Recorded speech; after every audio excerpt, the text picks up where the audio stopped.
Oh man, here we go. We're back. We know y'all don't like it. At least they act like they don't. Yeah, they act like they don't like it, man. They say I interview you too much. They say Charles TV. They but the last 6 interviews did 1 million each time. Each time, yeah, easily. Easily, Yeah, like 2 days. And one of them was age restricted. Yep. So that kind of that kind of with the number for a few days. But that one go down and do 1 million in a day. Mm-hmm. So, and then when I upload other people's interviews, they still commenting your name. Yeah. Man, where's the Charleston White interview? He cool, but where's the Charleston White? So it's like when I give them to y'all say I interview him too much, but then it's like when I don't upload you, they say where is he at? Yeah, them the online haters, homie, because wherever you take my content, homie, it does numbers, whether it's on YouTube, Say Cheese channel, whether you upload it on your Instagram page or whether you take it to Twitter. It all does numbers. So we've established a fan base that can't nobody deny, man. Mm-hmm. So that just be them online haters. Do you feel like you give away, is it jealousy? At this point, homie, because man, motherfuckers saw me come looking busty and dusty. You know, with the old cool clothes on, from the raggedy dreads. So people have literally watched me elevate past where most people, nigga, they still stagnant and stuck in the same place doing this shit. And I'm evolving and growing. So I just hadn't got on Say Cheese TV, nigga. I done went to doing comedy, to being in movies, to all kind of shit, homie. So I think it's a lot of jealousy. Another narrative is I use you to bring people down. Well, they tried to say you man, they blame you for everything. I just go thinking they blame you for everything. Like, before me it was Mo3, it was you know Trap Boy. Before me it was everything. They blame you for everything. Yeah. I've never not seen you get somebody on the platform and not allow them to freely speak. Mm-hmm. You see what I'm saying? You don't try to push a narrative. You ask questions and then you let us respond, no matter who it is. So that's why I don't mind doing this podcast. Right. Do you feel like because that was it was a thing to where I would let you get on here and you ruin lives. Who have died behind my words?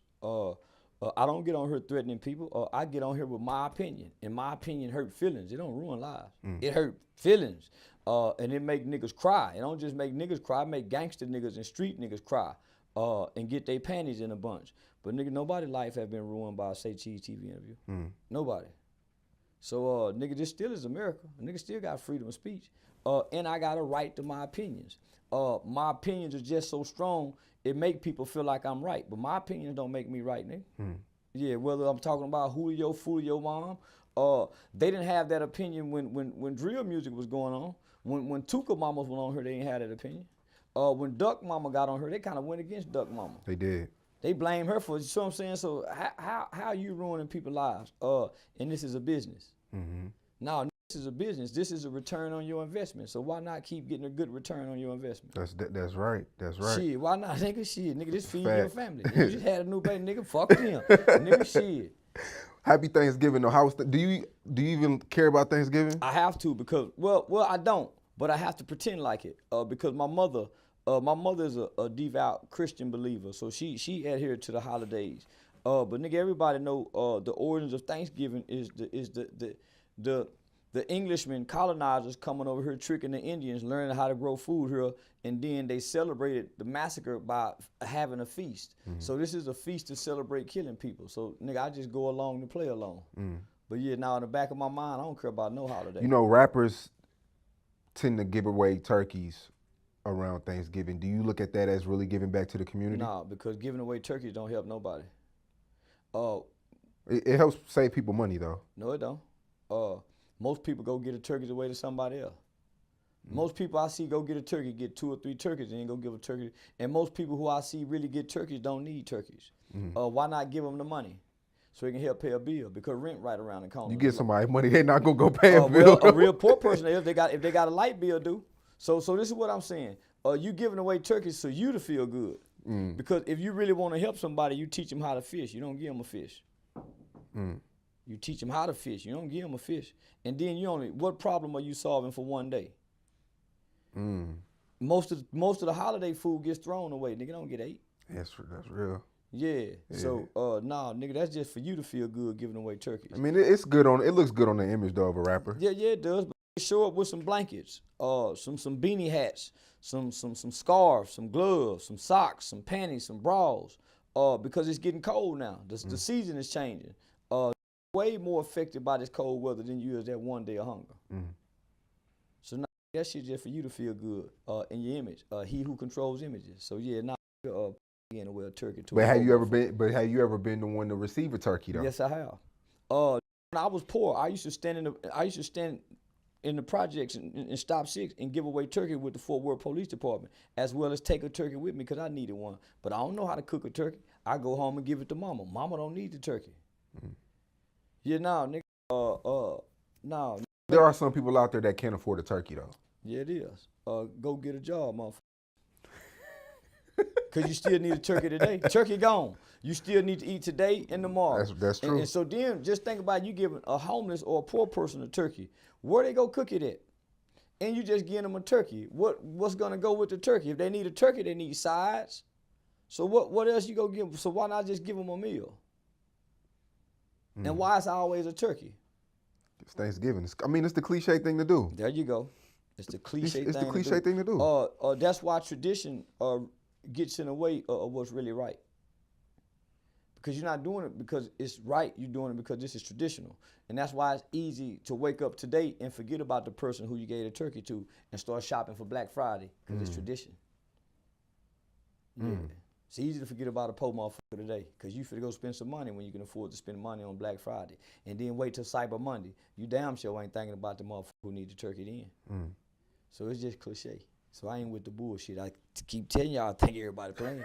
I think everybody playing, my nigga. So I wake up to play. Yeah. I recently lost a bet to J-Man. Rainwater made a bet with him. And the bet was if J-Man would go to O Block, he would pay him $10,000. And I matched the bet. Rain didn't pay him. And I'm sure he did. And I paid him.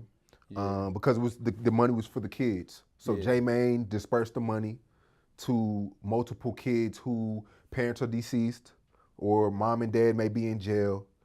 But yeah, I lost the bet. J-Main won. He went to O Block. He got kicked off though. I seen it. Yeah, they run his ass off. But because they mind how you go push peace and your rap lyrics that's still promoting destruction is still up. If you really want to push peace, erase your rap catalog. Let's start there. If you're really serious about pushing peace, let's erase all of that music that promoted this death and destruction and let's start over. That's the first example. I done cleaned me up first. So how can I come clean up O Block and as soon as I leave, I still got these lyrics that's promoting the detriment. That's why they ran his ass out of there. You can't push peace in the streets, homie. You got to push peace to the victims and walk backwards from the victims into the streets. But you have to walk with the victims. That's why I went to go get the mothers. You go find the victims and then you walk with the victims. That's your shield. And then you cut the cameras off. Yeah, because when you show up with your camera, you finna go put this on your monetized channel. So it ain't about pushing peace. You trying to monetize this pushing peace. So that's what kind of waters it down. But nigga, I salute you for keeping your word. I've never seen you not keep your word. I've never seen you not keep your word. Nigga, I called you, and this ain't even for the camera. I called you from the police department, Fort Worth, a highly ranked Fort Worth police officer, does things in the community. I think he had a cookout one time. I put in 1,000 on that. And he said, hey man, I want to do this with some kids. And I said, shit, man, I think this is something me and Sean Cotton want again. So I reached out to you on that behalf. So I said, man, one thing about that, go keep his word. That's coming up too, right? Yeah. I'm just waiting for the officer to reach back out to me. Yeah. But Rainwater didn't. Man, I already know. Yeah. He said he didn't have the money, or no, he said the money's going to his Mo3's kids, I think. But don't give your word though. A man is only good as his word. Remember, you set Mo3 kids up already. That's what you've been bragging about and going around. You got their kids set up. You making sure all this. You got some money to go over here because that's what you challenged and said you was gonna do as a man. So that's what make you less than a man, not keeping your word. Do you feel like the pushing the peace thing it can stop the violence in Chicago? because you still got the lyrics. You still have everybody lyrics that can be heard and played. You can't push the piece with the ones who was doing the killing. You have to push the piece to the ones who was affected by the killing, the victims of this, starting with their mothers, their little brothers, their little sisters, the family members of these niggas, homie. Whether it's the family members of the killers or the family members of the deceased. You can't go directly to the players. You gotta go past them, nigga. That's how you reach the players, nigga. The mamas. Man, you saw, man, them mamas' tears and them mamas' cracked voices, nigga. That's what everybody hear and listen to. Not you who played along and now you tired. Now you nigga getting a little money doing this. Because when you got the camera coming to the hood pushing peace, you the only one benefiting. You the only one benefiting. Because those people are still unhealed from the pain. Nigga, they still got pictures in the house that affect them when they walk by and see it.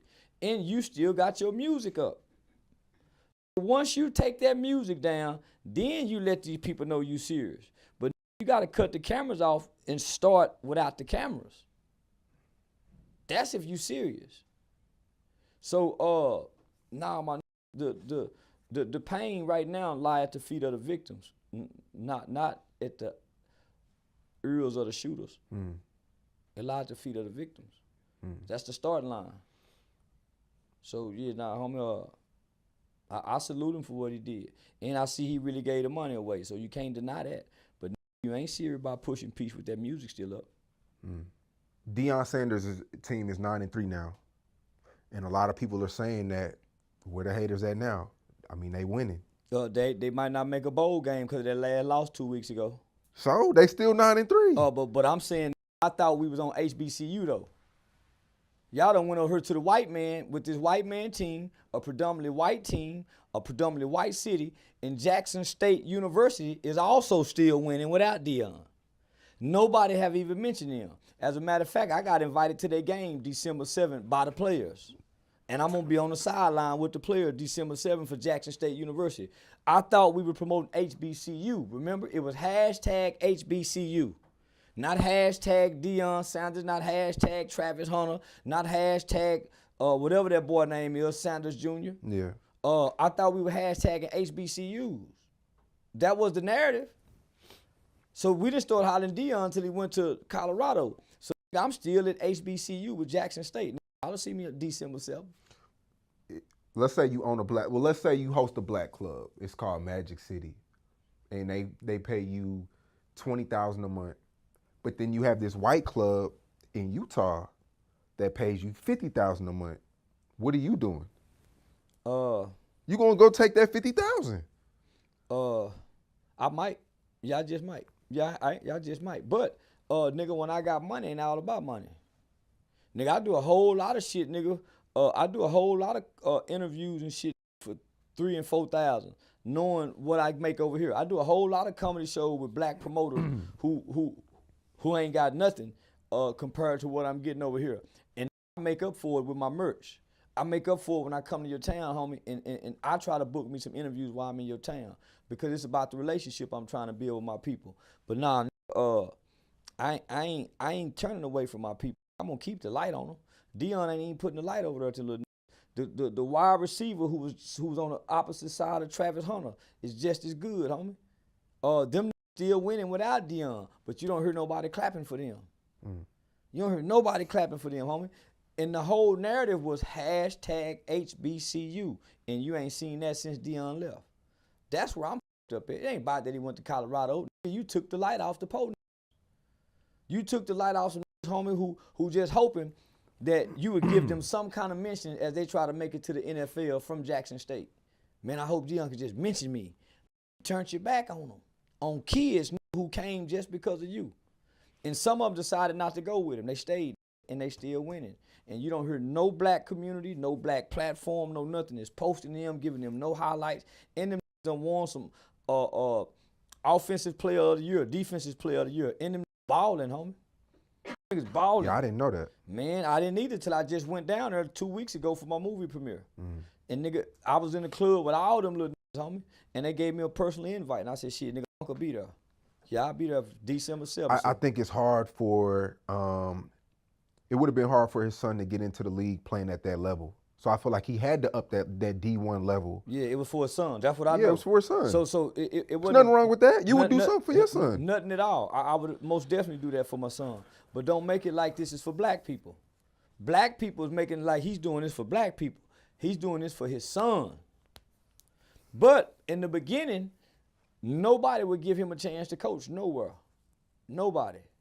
Except there. They gave him a chance. And he came with a false narrative, hashtag HBCU. Every black person in America at that time when he was at Jackson State, you could not get on Instagram and social media and not see this hashtag. Now this hashtag don't exist anymore. That was a portal for black people. If you understand the hashtag game, it's a portal that opens up so many more other things just by having a hashtag. You don't even see it anymore. It's completely erased. So nigga, I don't blame Dion. I blame black people. I just say fuck Dion. And I hope I saw that whoever that dude was tried to hurt his son the other day. Was it 2 weeks ago? Oh yeah, he hit his shin. I was hoping they bro. I was praying to God in the name of Jesus. He hurt that nigga knee. ACL torn ligament. Man, I was praying for an ACL torn ligament. He's still going to the league though. I hope He's proven. He's proven. But he won't do good in the league. Why not? Black quarterbacks do not do good in the NFL. Lamar Jackson, Jalen Hurts, it's a lot of them. But they can't win no championship. Patrick Mahomes is black. He ain't black. He's a white kid. He's a white kid with good hair like black people, but he got more good hair like mixed black people. So what makes you black? Your mom got to be black or your dad got to be black? Your mindset. I think, therefore I am. His wife is white. I think, therefore I am. Most times, so as a man think it, so is he. Most time when their mom is white, they go. That's all they know. They go for the woman that they grew up. But because I just said this the other day. Your mother determined what you are. That's why a lot of little boys is born a male, but their mama make them a female. Based on how she raised him, how he think. Your mother determined what you are. You can be black all day, but nigga, you have a white mind. What if you grow up with both parents? It's still mother driven? No, there's no way your mother could supersede your father's presence in his teachings.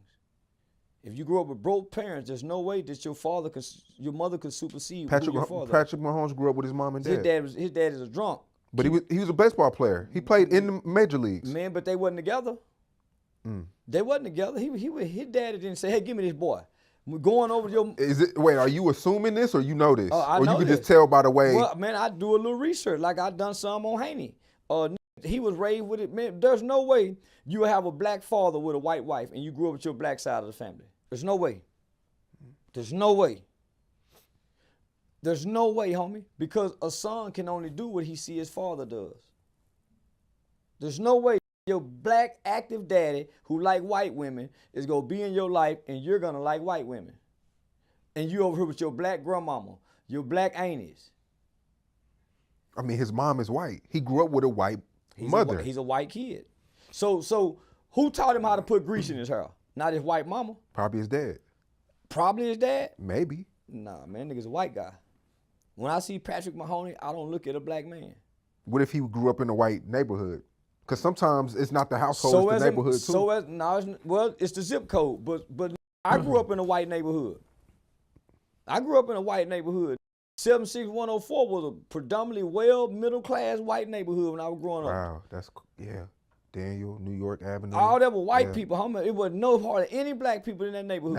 Now it's all black. Now it's all black. Now I went to Atherton Elementary. I went to Short Elementary, nigga, in Pantego. It was hardly any black. I grew up in a white neighborhood. But your mother determines your mindset if you're raised with her. Same with Drake. Nigga, he didn't grow up with his black dad. He got to go visit in Memphis. But your mother shapes your taste buds. She shapes how you view the world, nigga, because she's your first teacher. She develops your thought process. So as a man think it, so is he.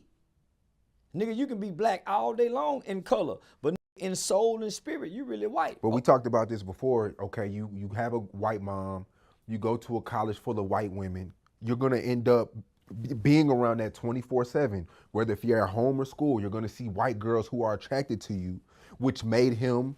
I went to school with white girls. All we did was run trains on them and fuck them. But ultimately, nigga, cultural wise, there's no way you go outside of your culture. There's plenty of white people that grew up with all of the black kids, niggas still get a white girl. So your culture shapes you. Niggas, sometimes culture supersedes your home teachers, your home environment. Culturally, he's a white boy, homie. Same with Obama. Although that his dad is a nigga. His daddy is a drunk. He's still a nigga. But you can't put drunk in front of it. Yeah, It don't change it. Yeah, it can. It kills the image of the father. And your mother come home and saying, don't you be nothing like your daddy. Your daddy, so your mother gonna shame you not to be like this drunk nigga. Just like our mama, just like homie. So if you can shape a boy into a girl, what makes you think you can't shape him into being something else? The mother who let the little boy prance around the house and the mama in the high heels. Homie, she's shaping him. And the things, so the reason I don't like animals because my mother was afraid of animals. She don't like dogs, she don't like no animals. So I inherited that from my mama. My mom wouldn't even get out the car. Girl, put that dog up. Girl, he don't, my mom, so you see what I'm saying? So you inherit your mother's fears. My son would have been a Mexican nigga had he not been, had I not had him. He would have been a Mexican nigga. He got a Mexican grandmama, Mexican uncle, Mexican auntie. Does family do things as Mexicans? I brought my over here so he can be a nigga. I see people make jokes about Lil Baby's son a lot. I guess because he's always with Jada Waiter or whatever. Jada Waiter. And he's kind of, he has his little moments where he'll say things a certain way. Yeah, he's an innocent kid, right? Yeah. So why when they do it, I can't do it? Why when I talk about people, kids, I'm the worst person in the world. But I see people online shaming him as if he's gay and he has no gender role yet. Of course he's gonna naturally pick up his mother's ways and the things she say because he's around her all the time. Children mimic what they see and repeat what they hear. The mannerism, a lot of niggas got their mama's mannerism. That's why they violent and aggressive. Because their mother was violent and aggressive. So it's a lot of got their mother's mannerism because there's no balance. You feel like men with a father figure are more laid back? Yeah. More chill? Yeah. They're more reserved. Okay, we both know Yayo. He has his mom and his dad in his life. And he's super aggressive. Super angry. He ain't always been like that. I heard he's damn near a genius though. Like kids who went to school with Yayo told me he was like in like the advanced classes. Yeah, but he wasn't always like that until he started playing rapper. He's driven by ego at this point. But prior to Lil Zach, my cousin Lloyd is Lil Zach's dad. He wasn't like that in the beginning. But he also got the whole mama too. Yeah, he got, homie. So, and he got to kind of want to be gang banging daddy. So, he didn't grow up in a real healthy environment, but yeah, I heard he was very intelligent, very smart in school. But, I mean, you said before he turned rapper, but we know he did lose people at an early age. That can kind of turn you trauma. Trauma. But prior to that, nigga, he wasn't like this. You didn't hear about him getting in trouble. So this is what I measure. All the bad gangster niggas who I've ever known throughout life was juvenile delinquents. Long before they got 18, 19, 20. They was in trouble in 3rd grade, 1st grade. I ended up in the boys' home with them. I started playing like that because I started meeting these niggas in the 4th grade, 5th grade, 6th grade, and gravitating towards the juvenile delinquent kid. But all from John Gotti to Pablo Escobar to Saddam Hussein, all these people was troubled children. They didn't wait till something happened, and because something happened, they started becoming bad. They was troubled off the get-go. So when you look at these niggas waiting 18, 19, something has happened in their life to shape this behavior. So wait, most juvenile delinquents, majority of them don't have a father figure? I ran into some that did, but they had an abusive father. It's always something that It's always something, yeah. I very seldom met a nigga who just bad just to be bad. Yeah, it's always something to trigger it. Some kind of childhood trauma, some type of situation or incident that occurs that brings this out of them or changes them to start behaving this way. No child is born bad, homie. Now, no child is born bad, nigga. It's something that had to happen. You don't think they listen to lyrics or they see things, movies? Remember those 90s movies back in the day? People was watching that shit. I remember when Colors first came. I started wearing a bandana in my pocket, and I started packing a knife. And I had a fight with a white dude who put me in the headlock. I didn't stab him with my knife, but I had a knife. When you listen to Mob James' story, he had an abusive father, abusive stepfather who beat him for everything because he wasn't his kid. He went outside, it displayed the same behavior to other people, as well as to his sister in the home. So it ain't the lyrics, it ain't the movies, it's the trauma that you go through, homie, that shapes you. Because when I saw Colors, yeah, I wanted to gang bang, but I wasn't aggressive and I wasn't violent. I had to go learn to be violent. I ain't no violent nigga. I just know how to be violent because I learned how to be. So let's go back.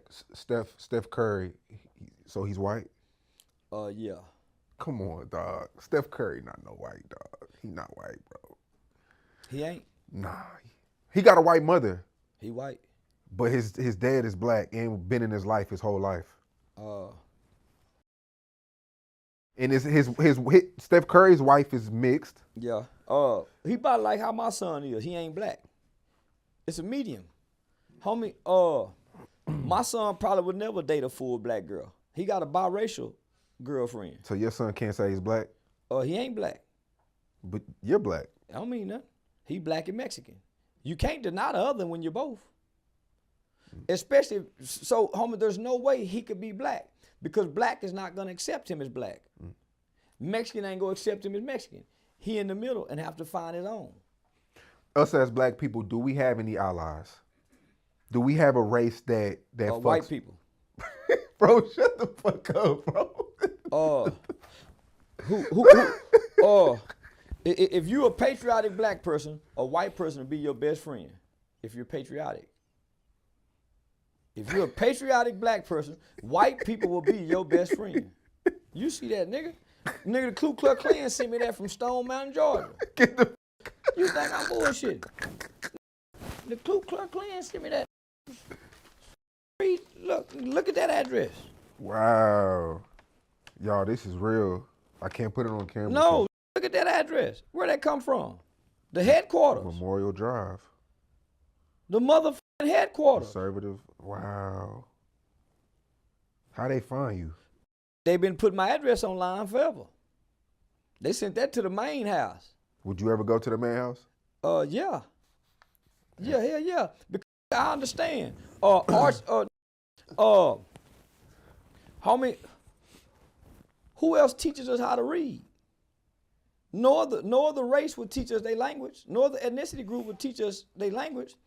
White teachers taught us how to read and was fair to all of us for the most part, no matter what their prejudice or ideology was. So most don't know how to read if it wasn't for a white school teacher. So you think white people, if you're patriotic, white people will rock with you before Hispanic will? Yeah. Yeah.